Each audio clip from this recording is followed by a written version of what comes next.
The appearance of an independent candidate is a new quality on the Polish political scene. Karol Nawrocki recognizes those problems that have so far been overlooked. As a nation, we must finally make an effort to extinguish the war of Poles against Poles, because this is about Poland, not a war of Poles against Poles.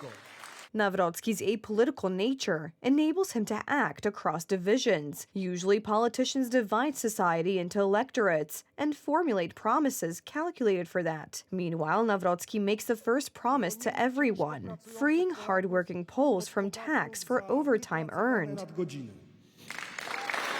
Poles work the hardest. According to Eurostat data for last year, we are suffering from exhaustion and professional burnout. At the same time, we are a society with one of the longest working hours in Europe. It turns out that despite the fact that this is an extraordinary effort, it is additionally taxed on top of that. Karol Nawrocki shows himself as a man who wants to be close to the vast majority of Poles, and in this he is undoubtedly, through his life path, extremely authentic, and this is his great strength.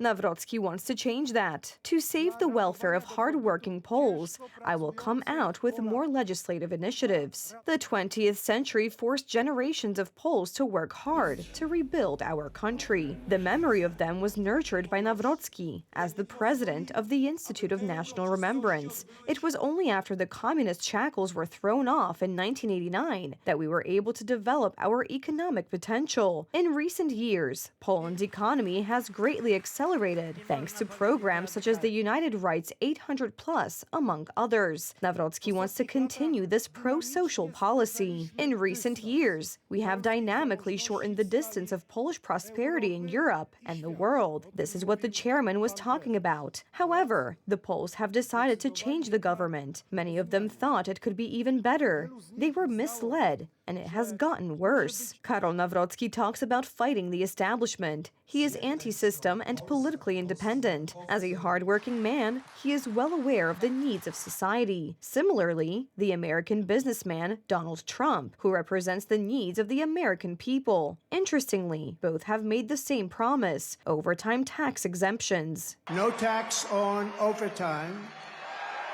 Tax exemption for earned overtime.